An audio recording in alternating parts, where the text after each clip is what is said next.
नमो हरिहंताणं नमो नमो हरियाणं नमो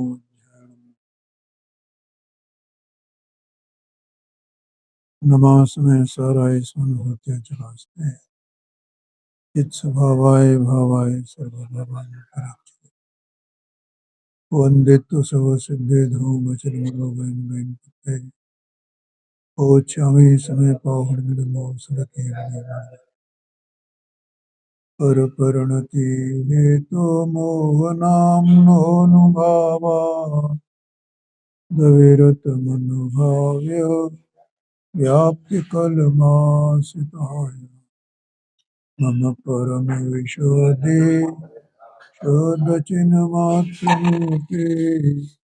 भवतु समय सार व्याख्यैवानुभूति।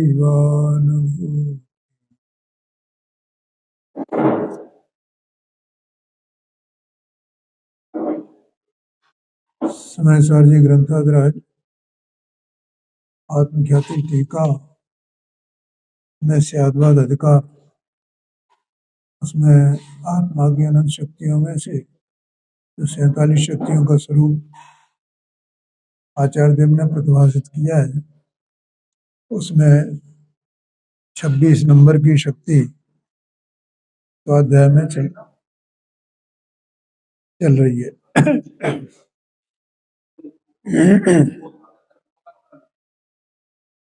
देखो इसको संस्कृत में लिखा है ना, स्व पर समाना समान, समाना समान त्रिवेद भाव धारणात्मक, त्रिवेद भाव धारणात्मका साधारण साधारण साधारण साधारण धर्मत्व शक्ति। तो इसका अर्थ तो समझ में आया कि नहीं आया?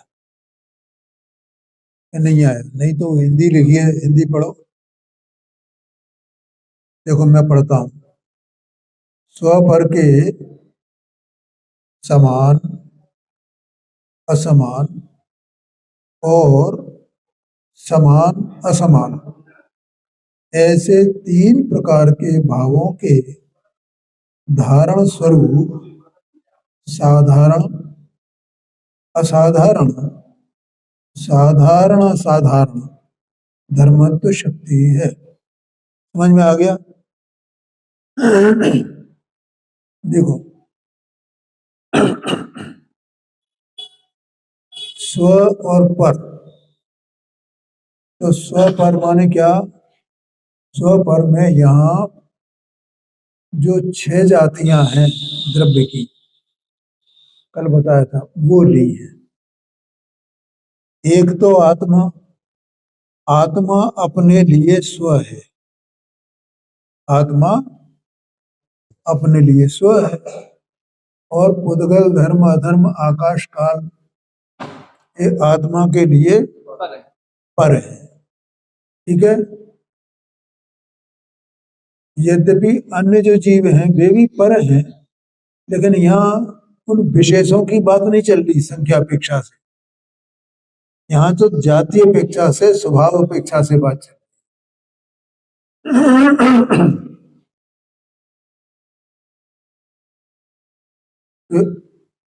कल बताया था आत्मा के दर्शन ज्ञान चारित्र आदि एक गुण है।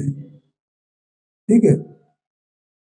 और ये गुण उद्गल धर्म अधर्म आकाश काल में नहीं है। ठीक है? तो ऐसे जो गुण हैं वे सभी द्रव्यों में समान हुए कि असमान हुए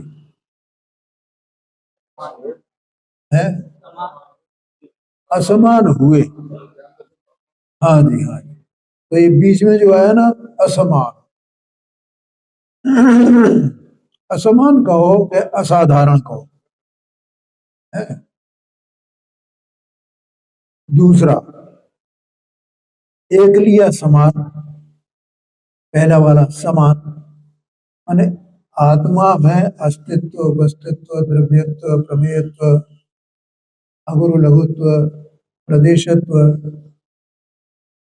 ये गुण है ना। और यही गुण पुद्गल में, धर्म में, अधर्म में, आकाश में, काल में, इनमें भी है ना। तो ये आत्मा के और इसके अन्य द्रव्यों के गुण समान हुए या असमान हुए? समान है। समान है माने साधारण है। ठीक है। अब तीसरा कि आत्मा अमूर्तिक वस्तु है। अमूर्तिक है आत्मा।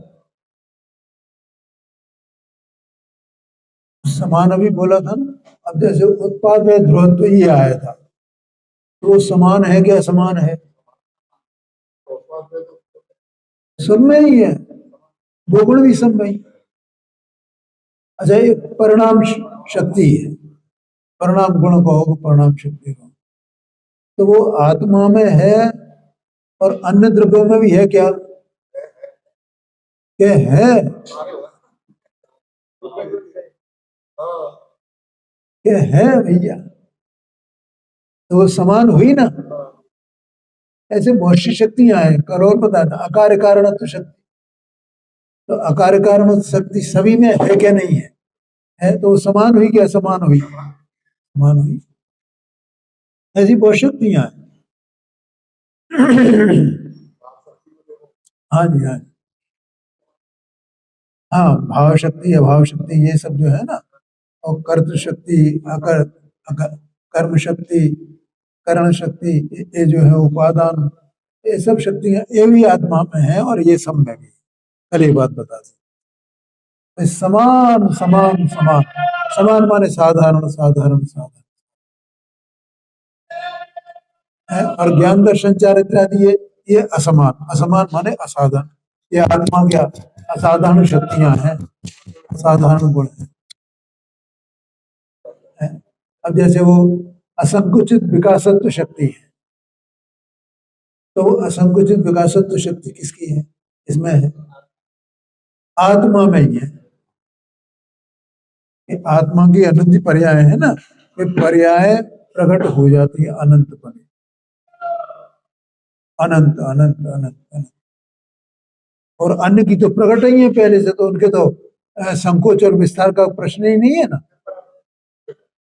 तो जिनके संकोच विस्तार का कोई प्रश्न नहीं है, तो उसमें असंकोचित विकास शक्ति का भी कोई मतलब आवश्यकता ही नहीं है उसमें।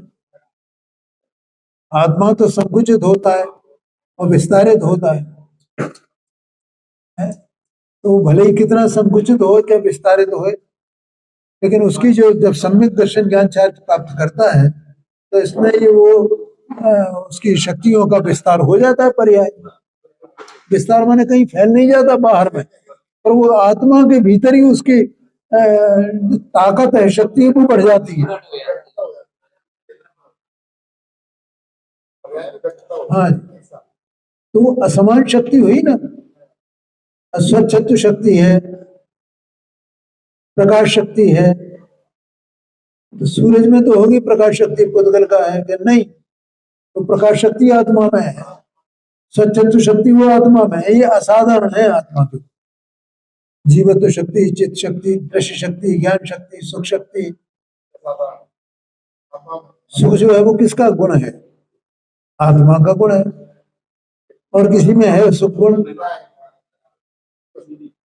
है। पंचाध्याय में ऐसा तर्क किया गया है कि पुद्गल में जो है वो रसादिक है ना, रसादिक होते, स्पर्श रसगंध वर्ण ये सब होते हैं। तो पुद्गल जो है वो रसादिमय है। ठीक है। और आत्मा रस का स्वाद लेता है, तो आत्मा भी पुद्गल की तरह हो गया ना। माने पुद्गल माने मूर्तिक हो गया ना आत्मा उससे। वो मूर्ति का, उसको मूर्तिक और अमूर्तिक की बात की। तो वो तो मूर्तिक है पुद्गल, तो रूपी पुद्गल रूपी कहो कि मूर्ति कहो, तो आत्मा ने जब रस चखा तो आत्मा उस रस में हुआ ना, इसलिए रस में होने से आत्मा मूर्तिक हुआ ना, ज्ञान मूर्तिक हुआ ना। ऐसा ऐसी बात आई है, अन्य मत वालों का ऐसा तर्क है, उसमें उसने दिया है पंचायत नहीं, तो आत्मा मूर्तिक हो गया, मूर्तिक हो गया।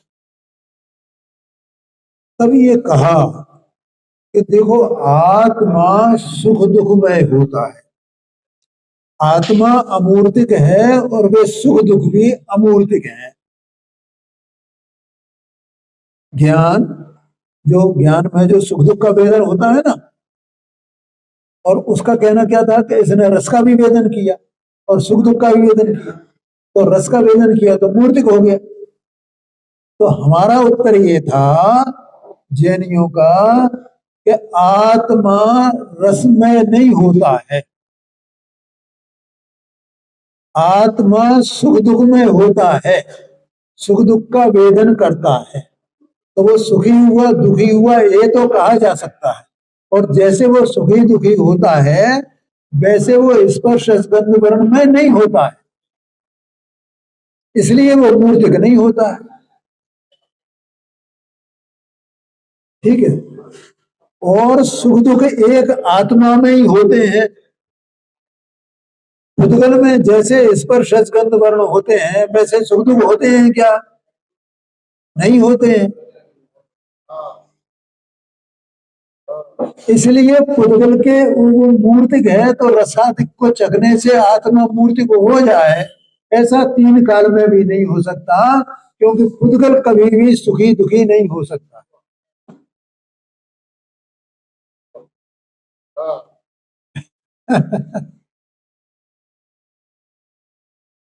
आया कि नहीं आएगा? तो इसलिए वो सुख दुख भी आत्मा में होता है और वो अन्य द्रव्यों में नहीं होता है, और वो आत्मा का ही सुख गुण है, सुख सुख का ही विपरीत रूप से परिणाम है ना, सुखी दुखी होना। बोलो।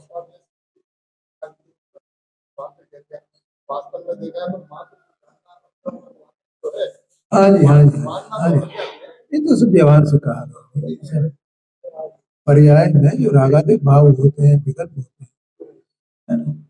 लेकिन ये आत्मा की विशेषता है ना, ये भी विशेष गुण है ना, क्या आत्मा में रागादिक होते हैं, वो चारित्र गुण की वजह से है। रागादिक गुण, सुखी दुखी होना, ये सब चारित्र गुण का परिणाम है।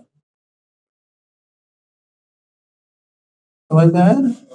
तो ये दर्शन ज्ञान चारित्र सुख वीर ये सब आत्मा में है, वीर नहीं, वीर को छोड़ करके है। तो ये आत्मा के असाधारण गुण है, ठीक है। और समानपना वो अस्तित्व अस्तित्व इत्यादि हो गए। अब कुछ गुण ऐसे हैं आत्मा में जो साधारण और असाधारण, साधारण भी है क्योंकि अपने में स्व में आत्मा में भी पाए जाए और अन्य द्रव्यों में भी पाए जाए, वे साधारण गुण, ठीक है। और कुछ में तो पाए जाए, कुछ अन्य द्रव्यों में, और कुछ अन्य द्रव्यों में नहीं पाए जाए। तो किसी द्रव्य की अपेक्षा से तो वो आत्मा का असाधारण गुण है और किसी द्रव्य की अपेक्षा से वो साधारण गुण है। हाँ जी, जैसे अमूर्तिकपना, तो अमूर्तिकपना या अरूपीपना आत्मा का ये पांच द्रव्यों की अपेक्षा से तो वो साधारण हुआ और पुद्गल की अपेक्षा से असाधारण, ठीक है। ऐसे वीर गुण,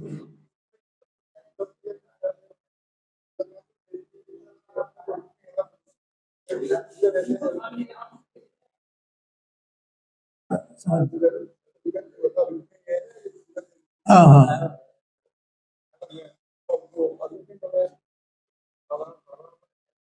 हाँ, तो पुद्गल रूपी है ना, तो पुद्गल की अपेक्षा से तो पुद्गल की वो रूपी है, उसकी अपेक्षा से तो आत्मा अरूपी है ना, तो इसलिए पुद्गल की अपेक्षा से अरूपी होना आत्मा का साधारण गुण हुआ ना। और 5 द्रव्यों की अपेक्षा से वो साधारण हुआ कि अपने भी पाया गया, उनमें भी पाया गया, 100 पर। वो भैया समझ में आएगा नहीं आया। अब ऐसे ही वीर गुण है, तो वीर गुण वो धर्म धर्म आकाश काल में नहीं पाया जाता, लेकिन पुद्गल में पाया जाता है। तो धर्म धर्म आकाश काल की अपेक्षा से तो वो आत्मा का असाधारण गुण है, और पुद्गल की अपेक्षा से वो साधारण गुण हुआ। तो वीर शक्ति उसमें ही पाई जाती है, और वीर शक्ति आत्मा में पाई जाती है।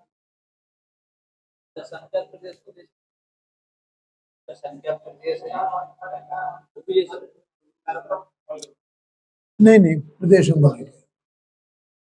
तो प्रदेश तो गुण में आ गया ना।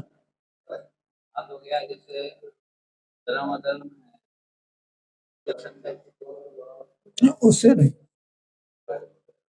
कर सकते हैं, पर उसकी कोई मतलब प्रदेश तो गुण की अपेक्षा से प्रदेश वाला है, तो ये सब प्रदेश वाले हैं, ऐसा है। आगे समझ में। तो इस प्रकार से 3 प्रकार के गुण हैं, धर्म है, गुण कहो के धर्म कहो।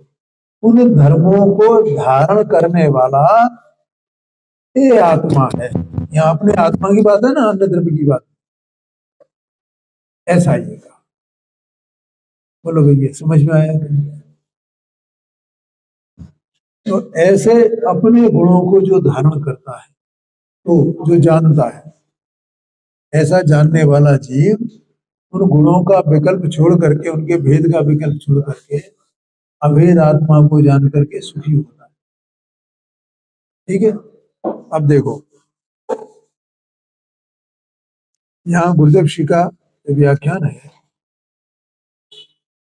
उसमें थोड़ा अपन विचार करते हैं।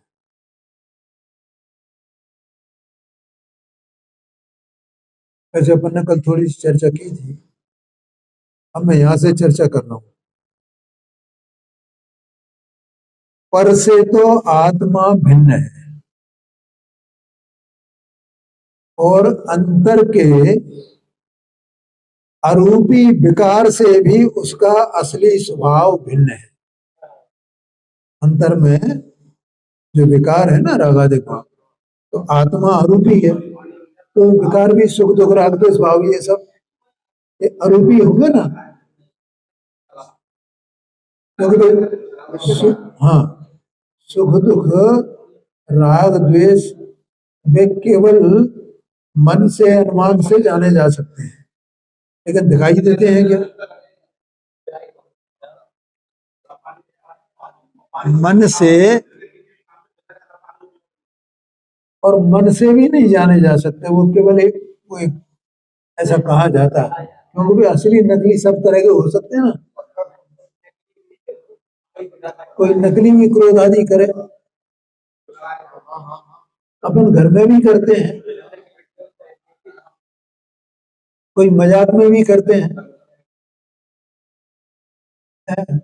और कोई एक्टिंग भी करते हैं। हाँ हाँ, तो वो जो है मतलब, लेकिन वे दिखाई नहीं देते आत्मा की तरह। अब कोई जीव अंदर से दुखी है, है वेदन कर रहा है दुख का, कोई तकलीफ उसे है, और बाहर से सब ये काम कर रहा है, कहाँ दिखाई देगा उसका दुख?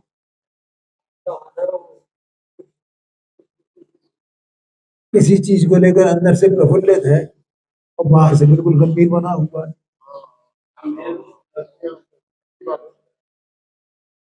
समझ में आया? तो ये दिखाई नहीं देते। अपने को किसी चीज से जुगुप्सा है, माने घृणा है। आजकल नेता लोग तो ये सब ये करते हैं, ऊपर ऊपर से दिखावा कर कुछ और करते हैं, अंदर से कुछ और परिणाम है।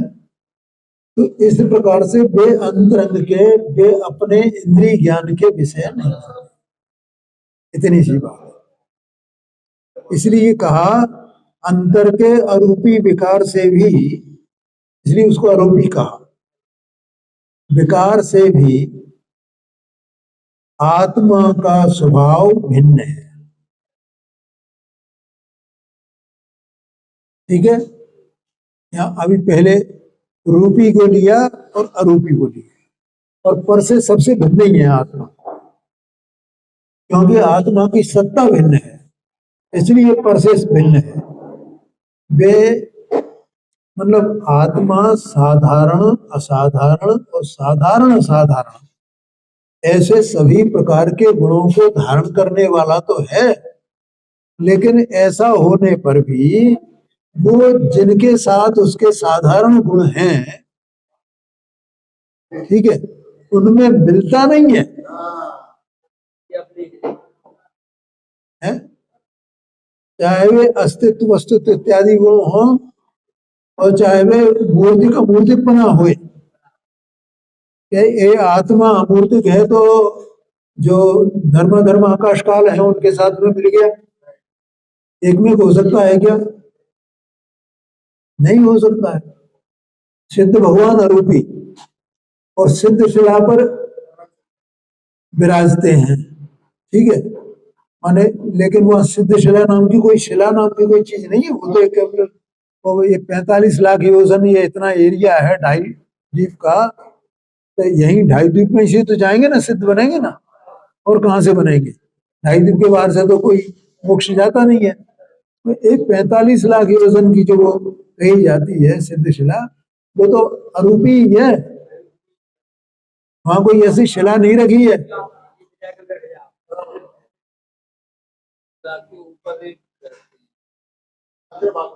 वे ना बैठते हैं ना खड़े होते हैं।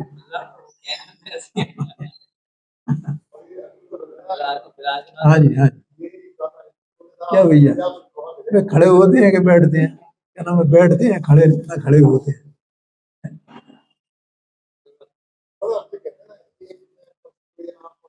हाँ जी,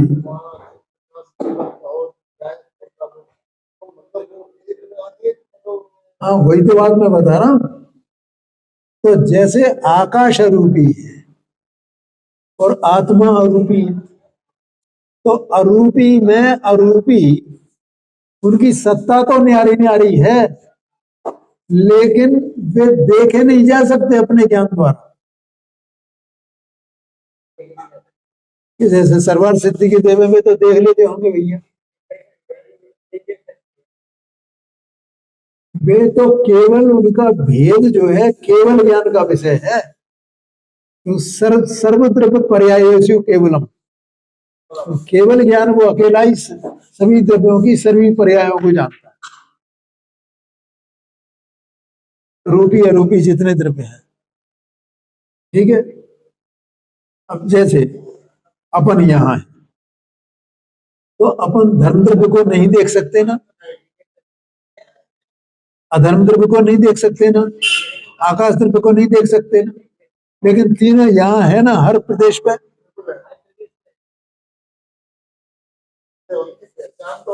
आकाश का जो एक एक प्रदेश है ना, तो उसमें तीनों है क्या नहीं है? तीनों है, तीनों आरोपी है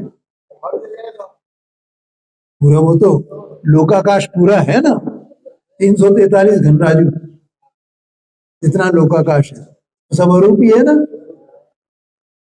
शांति से समझना, कोई हड़बड़ाने की जरूरत नहीं है,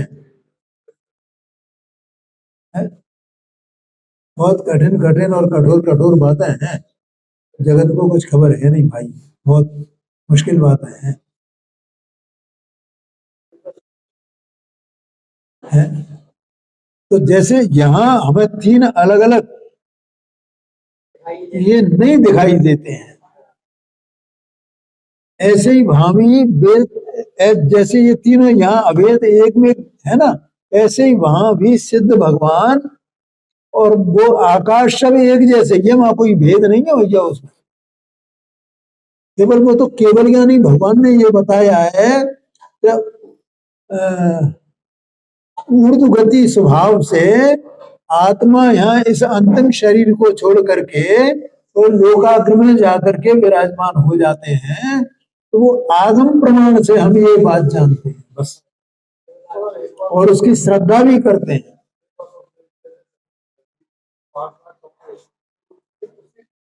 हाँ जी, हाँ जी,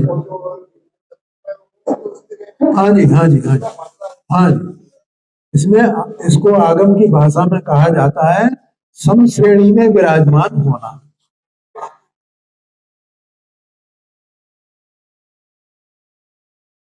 आया समझ में? समश्रेणी में विराजमान है भगवान, ठीक है। तो मैं ये कह रहा था, तो वहां कोई भेद नहीं है, वहां दिखाई नहीं देंगे। जैसे यहाँ धर्म धर्म आकाश काल अलग अलग कहीं है नहीं, लेकिन केवल ज्ञान में जाने जा रहे हैं ना, है ऐसे ही वे वहां पर है। बस वो उसके द्वारा वो आत्मा सीधा वहां जाएगा और लोकाग्र में विराजमान हो जाएगा।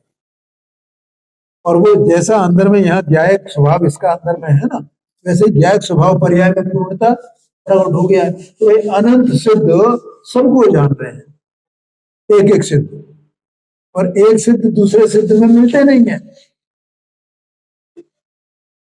एक सिद्ध का अस्तित्व न्यारा, जैसे यहाँ पे धर्म धर्माकाश काल का अस्तित्व न्यारा न्यारा है, वैसे एक सिद्ध का अस्तित्व न्यारा अनंत सिद्धों से भिन्न बिल्कुल, ऐसे एक एक सिद्ध की ऐसी दशा है। बोलो समझ में आया कि नहीं? तो ऐसे ही आत्मा ये अपने अनंत धर्मों को, ये जो साधारण असाधारण और साधारण असाधारण तीन प्रकार के जो अनंत धर्म हैं, उन धर्मों को धारण करता हुआ आत्मा है। और हरेक द्रव्य में भी अपने अपने हैं, उद्गल में भी अपने होंगे ना,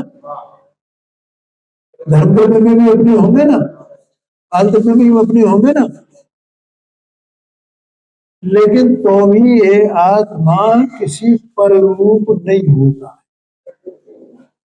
ये तो ठीक, ये आत्मा दूसरे आत्मा रूप नहीं होता है, ये अनंत आत्मा है रूपी। अभी तो पता है सिद्ध भगवान है, इसके अपने अनंत धर्म तीनों प्रकार के, दूसरे आत्मा के अपने अनंत धर्म तीनों प्रकार के, तुम्हारे अलग, इनके अलग, इनके अलग, मेरे अलग। क्योंकि मैं, मेरी सत्ता नहीं आ रही तो मेरी सत्ता में मेरे होंगे ना।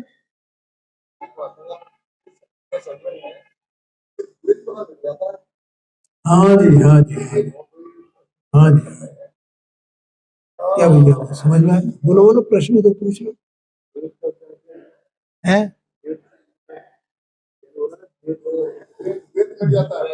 दो पना, संशय, ऐसा है कि ऐसा है, ये संशय होता है ज्ञान में, शंका होती है ना, इस संशय मिट जाता है और वस्तु जैसी है वैसी वैसी ख्याल में आती है। ये आशय है, ठीक है। देखो अब आगे चलते हैं। जिस प्रकार आत्मा भी है और परमाणु भी है, तथापि दोनों भिन्न हैं, क्योंकि दोनों का स्वभाव भिन्न है। उसी प्रकार इस आत्मा में त्रिकाली शुद्ध स्वभाव भी है और क्षणिक विकार भी है। आत्मा में दोनों भाव है ना, उद्गत तो अलग और आत्मा अलग, ये दो अलग हुए। इसी प्रकार से यहाँ अंतर में, अंदर आत्मा की अवस्था में देह मन वाणी ये तो अलग ही है। तो आत्मा की सत्ता में बता रहे हैं, ये देह मन वाणी से भिन्न जो आत्मा की सत्ता है, कि इसमें विकार, विकार भाव और स्वभाव भाव, ये दोनों एक नहीं है। जैसे आत्मा और परमाणु दोनों एक नहीं है, वैसे ही दोनों एक स्वभाव नहीं है, अलग अलग स्वभाव है आत्मा में ही, आत्मा की अवस्था में। बोलो समझ में आया कि नहीं आया? जैसे आत्मा की अवस्था में ज्ञान भी हो रहा है, आत्मा की अवस्था में राग भी हो रहा है। राग और ज्ञान दोनों अलग अलग हुए ना, दो स्वभाव, राग स्वभाव अलग, ज्ञान स्वभाव अलग।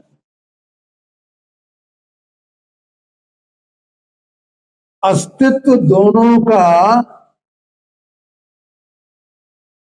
होने पर भी शुद्ध स्वभाव विकार रूप नहीं और विकार शुद्ध स्वभाव रूप नहीं।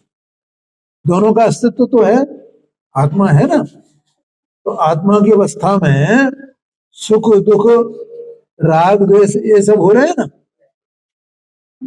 तो ये इनकी भी सत्ता है ना, ये भी हो रहे हैं ना। और आत्मा का शुद्ध परिणमन जो शुद्ध स्वभाव है वो भी है ना, शुद्ध स्वभाव है कि नहीं आत्मा का। अगर भगवत गुण की अपेक्षा से शुद्ध परिणमन भी कहा जाता है आत्मा में। और आत्मा का जो ज्ञान दर्शन सुखवीर इत्यादि ये शुद्ध स्वभाव भी है त्रिकाली। बोलो समझ में आया कि नहीं है? शुद्ध शुद्ध स्वभाव विकार रूप नहीं और विकार शुद्ध स्वभाव रूप नहीं। इस प्रकार दोनों की भिन्नता है। दोनों में भिन्नता होने से अंतर्मुख दृष्टि द्वारा विकार से भिन्नत्व का अनुभव होता है।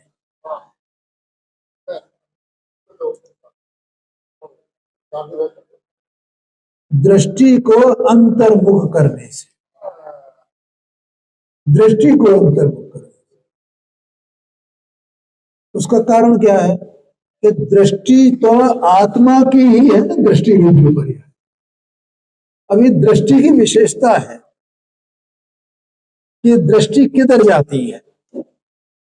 अगर ये दृष्टि अपने से ही पर की तरफ जाती है, दृष्टि कहो, लक्ष्य कहो, सन्मुखता कहो, पर की ओर जाती है, शरीरादिक की ओर जाती है, कर्मादिक की ओर जाती है, स्त्री पुत्रादिक की ओर जाती है, तो ये दृष्टि में विकार होता है। और दृष्टि अपने स्वभाव की ओर आती है तो वो दृष्टि स्वयं ही निर्विकार होती है।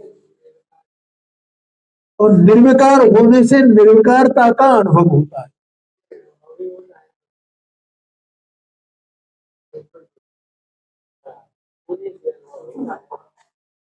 क्या कहा?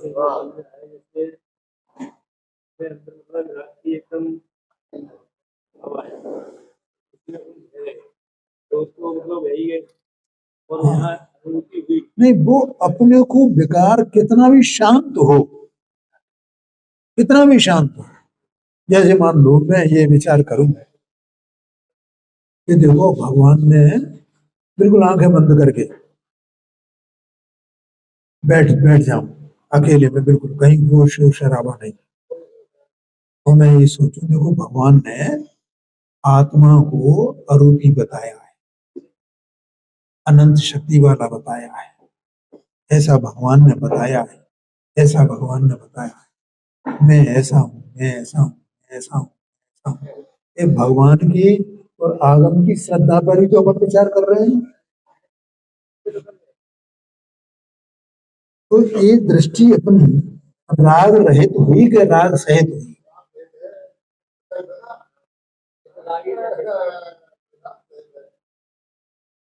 ऐसा एकांत में विचार करूं तो भी राग सहित है।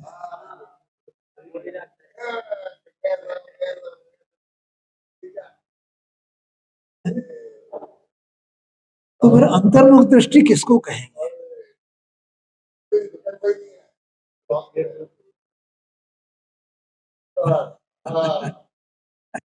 किसको कहेंगे अंतर्मुख दृष्टि?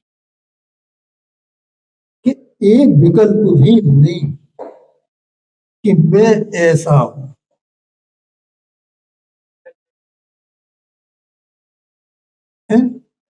क्यों मैं ऐसा हूं, इसमें विकल्प कैसे हो गया?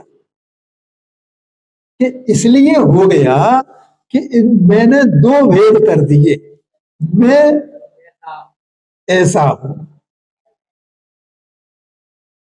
मैं ऐसा हूं, ऐसा दो भेद कर दिए ना। लेकिन जहां भेद ही नहीं रहे,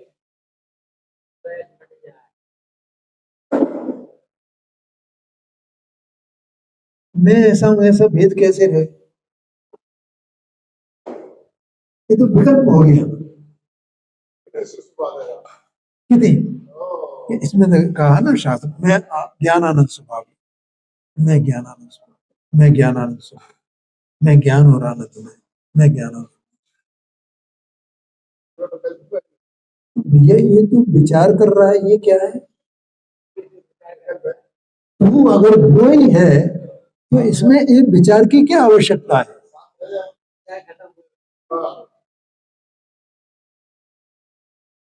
इसका मतलब तू ही अलग खड़ा है और मैं उसको बता रहा है ये मैं ऐसा, ऐसा कैसा, ऐसा कैसा, तो ऐसे कोई चीज अलग होगी ना। जैसे मैं सिद्ध समान शुद्ध हूं तो सिद्ध कोई अलग चीज है ना। तो मैं ज्ञान वाला हूं, तो मैं दर्शन वाला हूं, तो मैं सुख वाला हूं। सुख कैसा होता है, ज्ञान कैसा होता है, बोलो समझ में आया कि नहीं? नहीं वो तो ज्ञान सुख का जोड़ा वो अलग बात है।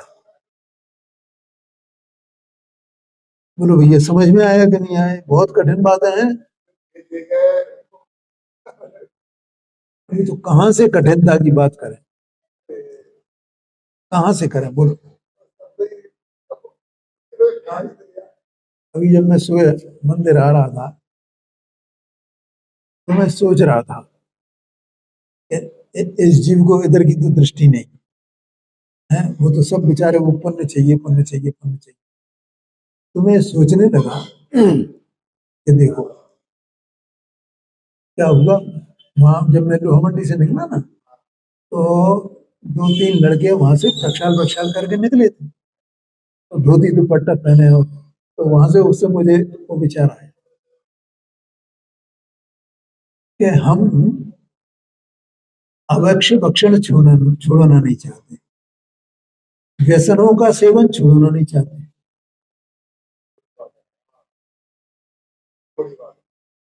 ठीक है, देव में हमने भेद किए, गुरु में हमने भेद किए, शास्त्र में हमने भेद किए, और हम वो कार्य करके कि हमने अभिषेक कर लिया, हमने ये पूजा कर ली भगवान की, उससे हम पुण्य चाहें तो भैया पुण्य मिलेगा क्या? है ना कठोर बात, कठिन बात। बैठने से कि अगर मैं कोई भी क्रिया कर रहा हूँ उसमें मतलब उनके विचार आ रहे हैं तो मैं ये बात है कि ये क्रिया करने का बार-बार शाबाश, देखो है ना बात, इतना तो आया ना। ये कसाई की मंदता है भैया, इससे पुण्य का बंध होता है, कसाई की मंदता से, तो क्रिया से नहीं होता है। लेकिन इतना विचार तो आना चाहिए, इतना विचार भी नहीं है, वे इतने संलग्न है उसमें, व्यसनों के सेवन में, अभक्ष भक्षण में, रात्रि भोजन अत्याग में, तो ये सब चल रहा है कि नहीं चल रहा? देव के भेद करने में, गुरु के भेद करने में, शास्त्र के भेद करने में,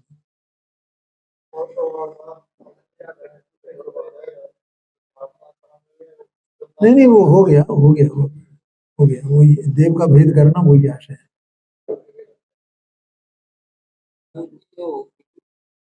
आपका भाव होगा पहले, अभी बताएंगे। तो ये भी कठिन बात है ना। अब ये कौन के लिए, ये उनके लिए जो पुण्य चाहते हैं। अब क्रिया का निषेध क्यों करते हैं?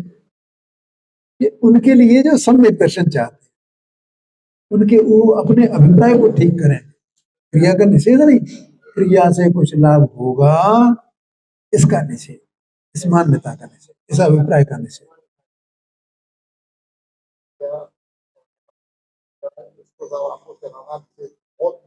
हाँ जी हाँ जी, चलाएंगे चलाएंगे। बोलो भैया, तो कितनी कठिन बात है। अब वहां से चलते आओ आप, अब अपन ने ये बात कही, अंत में आकर के कितनी सीढ़ियां उतर आए, अब यहाँ आए। अब अब उसके लिए ये बात है जो सम्यक दर्शन बिल्कुल एकदम वो तड़प जैसे है, भैया इससे सम्यक दर्शन नहीं होगा, इससे पुण्य बंध तो हो जाएगा, सम्यक दर्शन नहीं होगा। कि मैं इतना, मैं ऐसा हूं, मैं ऐसा हूं, मैं ऐसा हूं, मैं ऐसा हूं, मैं ऐसा हूं, वो तो बेकार है ये। वो तो राग ही है। तो वो मैं दृष्टि की बात कर रहा था ना, तो दृष्टि वो अभी आत्म सन्मुख है नहीं। जहां तक ये विचार है कि मैं ज्ञान स्वभावी, मैं आनंद स्वभावी, ऐसा स्वभावी, मैं ऐसा स्वभावी, मैं सिद्ध स्वभाव, मैं अरूपी, मैं चेतन, मैं चेतन, मैं चेतन है। क्योंकि वो दृष्टि बहिर्मुख ही है, अंतर्मुख नहीं हुई है। अंतर्मुख होने का मतलब है, क्योंकि वस्तु तो एक ही है ना, द्रव्य पर्यायात्मक, तो उसे एक पने का अनुभव करे बस, एक स्वरूप प्रकाश निज, और कुछ नहीं है। इसका नाम अनुभव है। बोलो समझ में आया? तो ये दृष्टि की विशेषता है। तो दृष्टि जो अंतर्मुख हुई, अंतर्मुख होने का मतलब है कि वहां कोई भेद नहीं रहा। इसका नाम अंतर्मुख होना है भैया।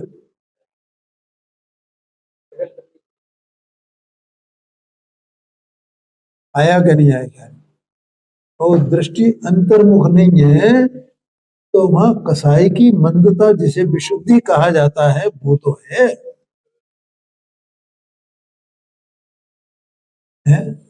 लेकिन शुद्ध नहीं हुआ है। उपयोग में शुद्धता नहीं, शुद्धोपयोग नहीं।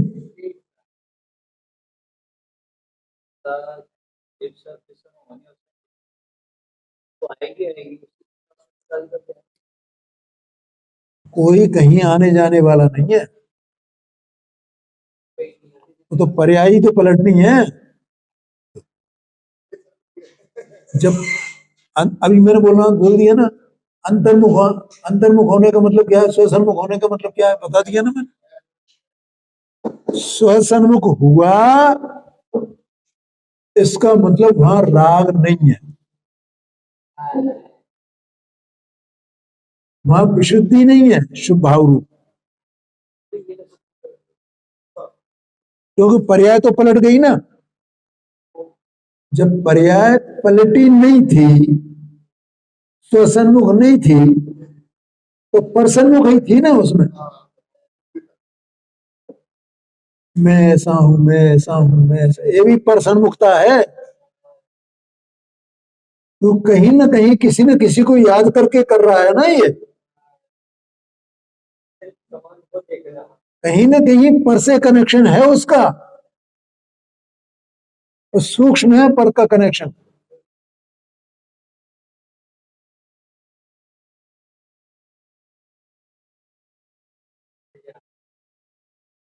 आया कि नहीं आया क्या? सुना सुनाया, धारणा का, ये सब पर का कनेक्शन है।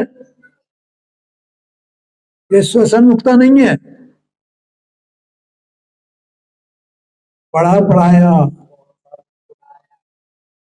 हाँ बहुत मुश्किल बातें हैं। क्या भैया?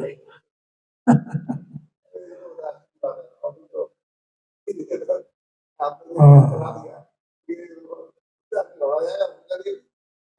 हाँ जी, हाँ जी, हाँ। हाँ, जगत ये समझता है कि हमें तो सम्यक दर्शन हो गया, मैं तो शुद्ध हूँ, मैं तो शुद्ध हूँ। अरे प्रभु, कहाँ की बातें हैं। हाँ नहीं तो भाई, यहाँ नहीं करेंगे तो कहाँ करेंगे, मुझे बताओ। यहाँ सुनने वाले हैं धैर्य पूर्वक, उनके सामने नहीं करेंगे तो कहाँ करेंगे। तो भाई, बाकी तो जगह सब कहाँ पड़ा हुआ है। तो यहाँ कहते हैं देखो, दोनों में भिन्नता होने से अंतर्मुख दृष्टि द्वारा विकार से भिन्नत्व का अनुभव होता है। विकार से भिन्नत्व का अनुभव होता है। अनुभव अर्थात विकार वहां रहा ही नहीं। मैं विकार से भिन्न हूं, ये भी विकल्प है, ये भी विकार है।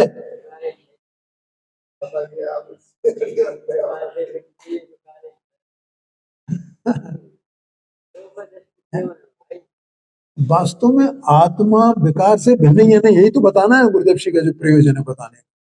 आत्मा विकार से भिन्न ही है, लेकिन वो विकार से भिन्नत्व का अनुभव कब होए? मैं विकार से भिन्न हूं, विकार से भिन्न हूं, ऐसा विचार करना, ऐसा चिंतन करना, ऐसा विकल्प आना, इसका नाम विकार से भिन्नता नहीं है। विकार से भिन्न हुआ नहीं है।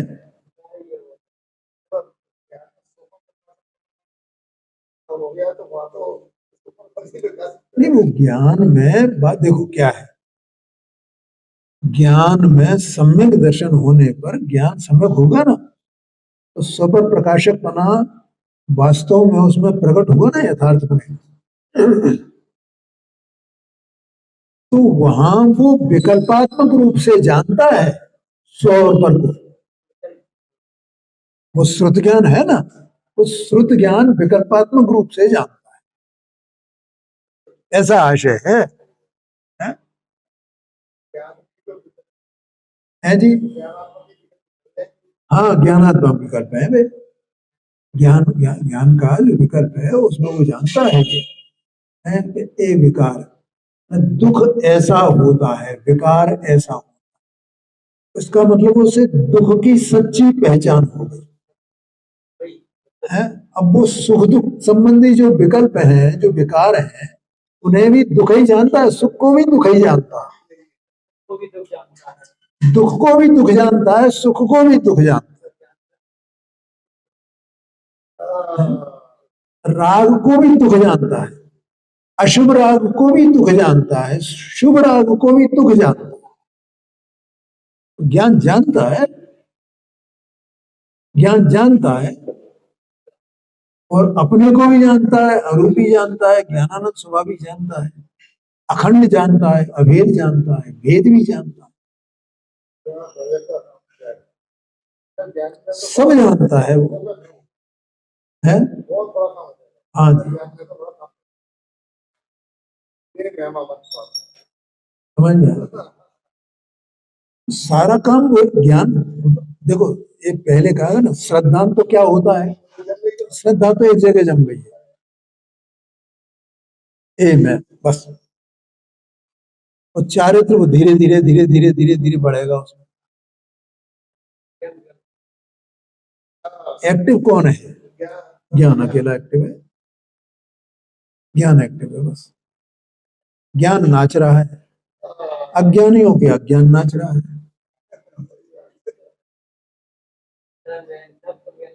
आया सब हो गया, आगे चर्चा कर।